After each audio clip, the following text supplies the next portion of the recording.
Okay, so everyone, now we're gonna discuss about the types of documentaries since na-report or na-discuss naman ni previous reporter which is Kyle ang methods of financing. So, padayon lang or continuation, makadulata sa types of documentaries. Mean siya, sa ato yung methods of financing, we have three parties, right? The seller and the buyer, and also what we have, the intermediary or the bank. Mean siya ang bank, ang role niya sini is to receive the payment or to make documentary bill sa both parties, kung sino man ang mag-issue, 'di ba? Para mas fair or mas secure ang transactions ng both parties. Kay 'di ba si seller if gusto niya kung makaship na sa sang goods, gusto niya makabayad na insigida or mahatag na ang payment immediately ni buyer. While the buyer naman gusto niya nga mabayad lang mahatag lang sa payment kay seller if ma-check niya na ang goods nga na-ship ni seller. So, in that case, base kag magkagulo or it will create a unfair treatment sang duwa. So, we have the documentary credit. Muna siya ang gapa-secure or gapa-save sang payment sang ni buyer kay seller. So, in short, documentary credits makes the payment for the seller is, 'di ba, para mapadali ang pagbayad and pag-transact ni buyer and seller regarding with the payment. So, here we have different types. We have the irrevocable credit, the revocable credit, the unconfirmed credit, the confirmed credit, and we also have the red clause and green clause.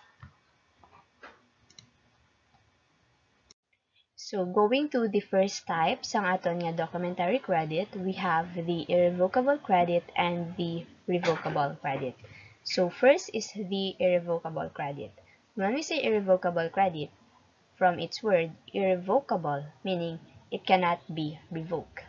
When it comes to agreement, there is no way that the irrevocable agreement will be in effect. When it comes sa ato nga documentary credit, this irrevocable credit gahatag sa beneficiary kay seller or sa importing na country sang assurance nga si buyer or si importing country is magahatag sang documentary credit through a bank which is magapagwa sang ina nga issue or example of bill of exchange that makes the seller drawings or withdrawals duly honored. So, kumbaga, inyo siya nga types of documentary credits is gahatag sang highest level of assurance and fair treatment kay seller nga si buyer is magahatag sang payment sa iya. Because under our UCP 600, under the Article 3, it states that all of the credits must be in irrevocable format. So this article makes the both parties have fair treatment or maga-secure sang ilang agreement nga duwa in regards sa shipments ng goods and in regards sa payment. Next one is the revocable credit. So, this is the otherwise naman ng irrevocable credit. So, when we say revocable credit, pwede siya ma-revoke. That's why this kind of credit is gahatag naman sang low assurance kay seller. It makes the buyer on a safer side. It's because si buyer, bisan wala sing consent ni seller, pwede siya maka-refuse nga bayaran si seller. Pwede siya maka-decide nga bayaran ko na lang si seller or hindi ko na lang pagbayaran si seller even if the goods are in the hands na sang buyer. It makes more risky kay seller nga na-ship niya na ang goods in a revocable credit agreement with buyer. It's because nga si buyer, through that credit, pwede siya maka-refuse to pay the seller. That's why nga ato nga UCP 600 states that all credits must be in irrevocable format because this kind of credit gahatag sang low assurance kay seller and makes the buyer on a safer side. It can create kaguluhan or chaos and unfair treatment for the both parties. So, the second type sa ato nga documentary credit is the unconfirmed and confirmed credit. So, aside sa ato nga issuing bank, which is the way ni buyer para makabayad kay seller, may ara kita sang confirming and advising bank. So, diri na sila maga-involve sa aton second type of documentary credit, which is the unconfirmed and confirmed credit. So, first is the confirmed credit. So, it is a definite undertaking of the confirming bank in addition to that of the issuing bank. To honor or negotiate a complying presentation, the beneficiary has assurance that she will have one more definite undertaking to pay in addition to that of issuing bank. So, in simple, confirming bank ga-agree siya na siya ang ma-perform sa principal duties ni issuing bank. Kumbaga, it receives the seller presentation. Si seller, magahatag siya kay confirming bank presentation, which is usually the letter of credit or ang ilang ginagrihan ni buyer. And the confirming bank determines it if the terms under that letter of credit is complying with the letter of credit given by the buyer or buyer country or the importing country. And when it is complying, the confirming bank makes payment or ihatag na niya ang bayad ni buyer kay seller. So, in short, it makes or it creates a level and fair level of secure kay buyer and seller. Because si buyer, mahatag niya lang iyabayad if that seller complies with the terms under the letter of credit. And si seller, makuha niya lang bayad if authentic or ka-comply gid man siya under sa letter of credit. Naginhatag niya kay confirming bank.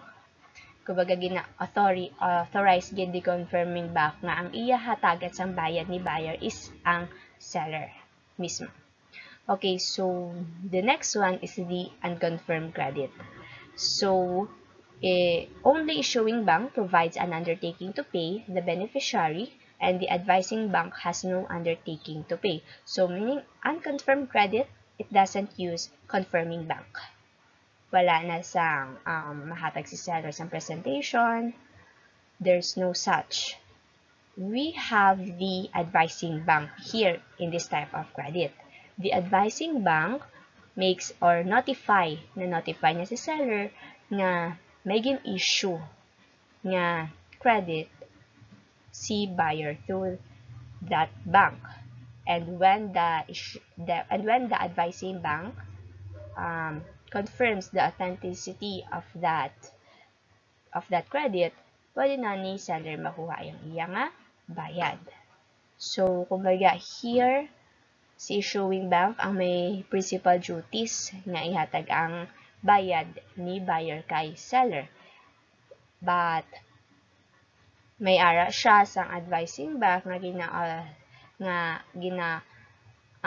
gina-confirm pa ang authenticity sang inang nga issuance para ma-secure ang payment ni seller. Okay, so under the unconfirmed and confirmed type of documentary credit, it also have a sub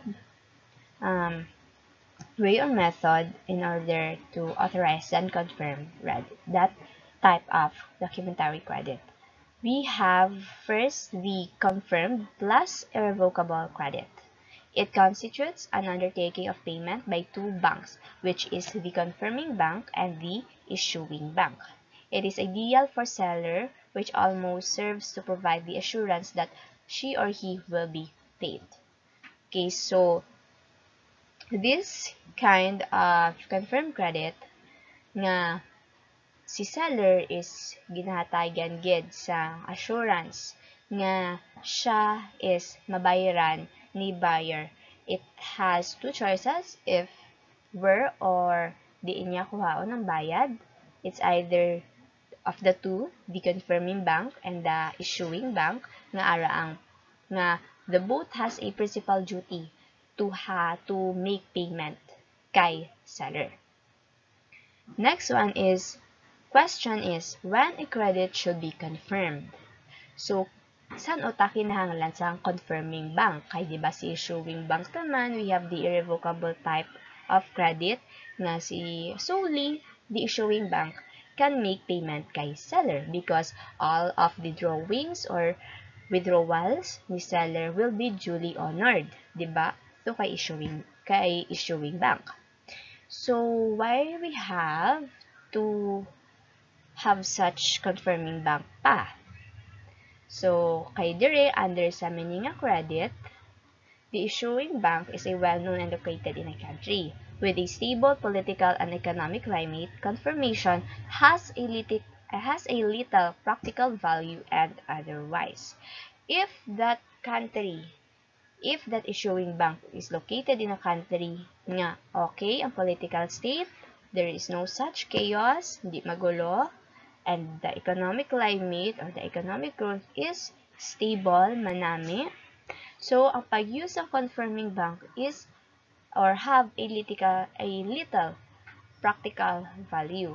So, kumbaga, mag-agree na lang si seller and buyer nga, sige, hindi na lang ta mag-use ng confirming bank or sang advising bank nga i-notify ka pa or i-confirm pa ang imong presentation if comply siya sa aton terms under sa aton nga letter of credit. So, since okay naman ang stable, ang economic, ang political, hindi na tayo magamit sa confirming bank because me or ako nga buyer and ikaw nga seller is may assurance na nga both of us will comply sa aton nga agreement. Okay, so next provision is aton nga operation of a credit confirmed. So, di ba under sa aton nga unconfirmed credit type, it only has the advising bank, wala sang confirming bank. And only the issuing bank has the principal duty to make payment kay seller. Diba si issuing bank, usually this is the buyer or the importing country's bank. Diba? Kaya si buyer gahulog sang iyang kwarta or sang credit nga para iga-withdraw ni seller. So, with regards to operation of a credit confirmed, once the credit has been confirmed, the instruction to an advising bank to confirm a credit must be given by the issuing bank. So, if si seller or si beneficiary under the receipt of the credit that has no provision for confirmation wishes to have it confirmed, the advising bank should be requested to refer back to the issuing bank for the permission to do so. So, meaning, if there is no such instruction under the receipt of the credit nga ang confirmation fee is iga-charge kay seller, okay, beneficiary, that confirmation fee will be charged to the buyer or to the issuing bank, since that issuing bank is usually kay buyer nga bank. Next one is the silent confirmation. So, this is undertaking given by a bank at the request of the beneficiary or at the request ni seller without the request or authorization of the issuing bank. So, meaning, the advising bank can enter on its own agreement with the beneficiary or the seller. So, two parties, ang seller or ang beneficiary and the silent confirming bank. So, it simply means that hindi na tayo mag-confirm, hindi na natin pag-requestan si issuing bank. It will be simple ang pagbayad ni buyer through confirming bank. Hindi niya na pag-i-confirm nga si seller ga-agree sa terms under sa letter of credit, there is no such confirmation na si advising bank maghahatag sang payment kay seller. Okay, so the third type of documentary credit is the site payment, the acceptance credit, and deferred payment credit. First is the payment at site. So meaning the bank undertakes to pay the seller, the beneficiary, upon the presentation of site of bill of exchange and with specified documents. So with regards, if si seller is mag-withdraw na sang bayad ni buyer kay issuing bank upon the presentation of bill of exchange and with specified documents, if the specified documents complies with the terms under the letter of credit, si issuing bank is required or must pay the seller. Next is the deferred payment. So when we say deferred, later pa siya or future. Deferred payment credit is where a future payment by the bank is to be made other than against an accepted bill of exchange. So unless that the seller and buyer agrees to have a acceptance credit, pwede sila magsulod sa deferred payment credit, wherein there is a low secure kay seller and makes the buyer in a safer side because si buyer pwede siya makabayad in a future date. There is no such specific date but future payment. Pero si seller, na-ship niya na ang goods. So, meaning, kumbaga, there is low assurance for the seller country ng bayaran. So, ang ga-undertake dire sa meaning kind of credit is ang trust sang country. So, when the both parties have created a good relationship, may trust na sila sa kag-isa, usually gasulod sila sa deferred payment. Lalo na if balaan ni seller nga si buyer country is siguro hindi stable ang economic growth, hindi kaya magbayad sa specific date. So, prevail diri ang trust ni seller kay buyer. Nga si buyer magabayad but only on future payment. The next one is the acceptance credit. So, diri is may specified date. Usually, ini nga acceptance credit, ang ginagamit diri is time draft nga usually no payable. It has pwede diri maka-discount. Usually, ga-discount diri si buyer. This kind of credit usually ginagamit sa both parties in order to meet certain conditions. Kumbaga, si issuing bank undertakes to accept ang bill of exchange drawn on it by the seller, and the bill will usually be a time bill payable at future date. Usually, may discount, so that discount will be agreed by the buyer and the seller if it will be paid by the buyer on the maturity date. So, kumbaga, ang deferred payment credit and the acceptance credit is magkaiba or magbaligtad lang sila nga duwa. The acceptance credit has a fair assurance treatment regarding sa payment ni buyer kay seller because si buyer is intagaan siya ni seller sa time or sa specific date, and the seller has a trust naman on sa mga ginhatag niya nga date kay buyer nga mabayaran sa. So that is the third type of our documentary credit. Okay, so the next credits are the straight and negotiation credits, the red and green clause credit. So first is the straight credit. So when we say straight credit, the issuing bank's payment undertaking is directed towards to the seller. Meaning, the principal duty of the issuing bank or ang bank ni buyer is, di ba, maghatag sang payment kay seller.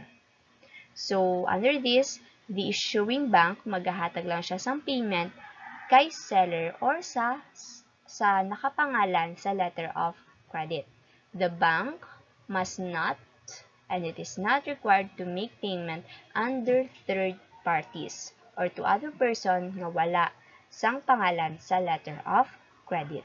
Si issuing bank is magamake lang sang payment towards to the seller or sa pangalan nga ara sa letter of credit. The next one is the negotiation credit. So when we say negotiation credit, unlike sa straight credit nga towards to the seller directly, dire ang principal duty ni issuing bank nga make payment kay seller is pag-receive ni negotiating bank.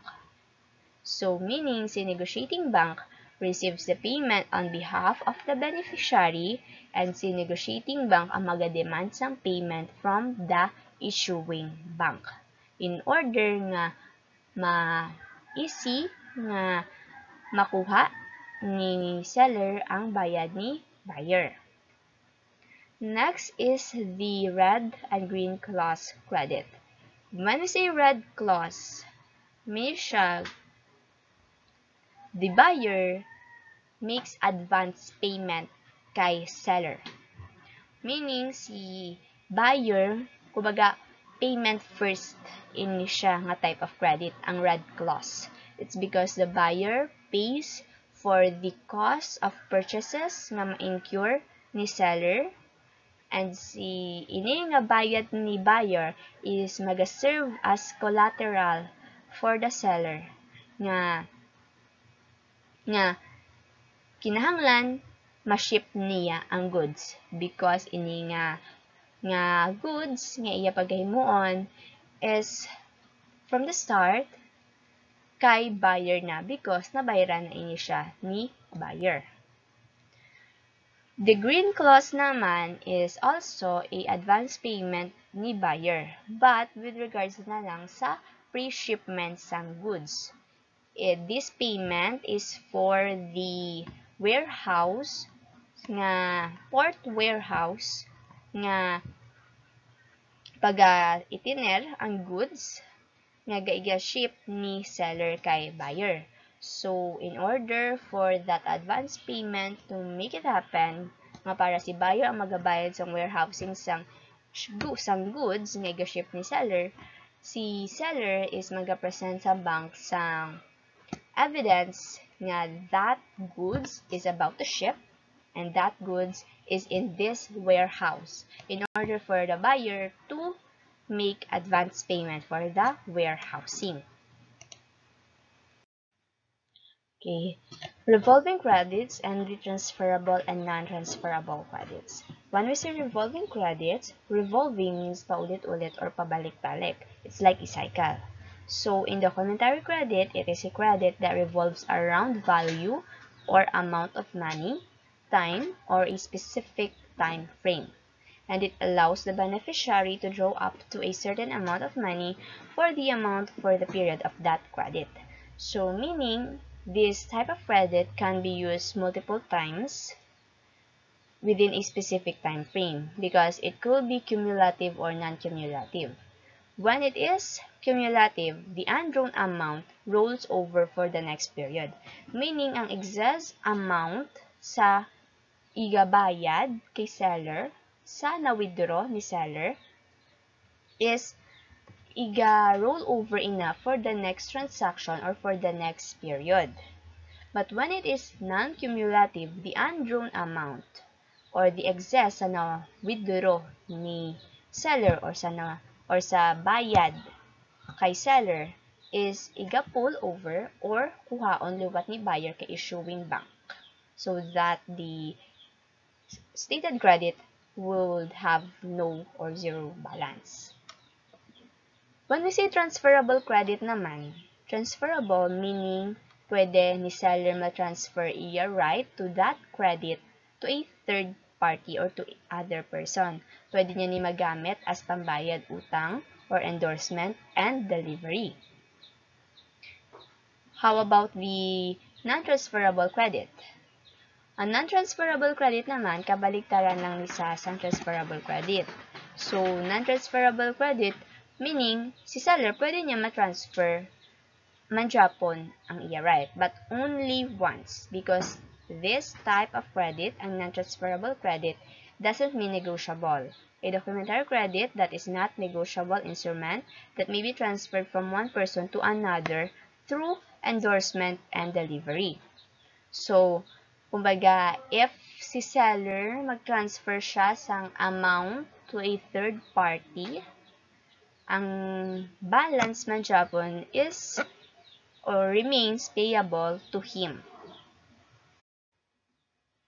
So the last two are the demand guarantees and standby credits. So when we say demand credits, the lender can be required to be repaid in full at any time. This type of credit is issued by a bank to pay a specified amount to one party of a contract on demand as protection against the risk of the non-performance of other party.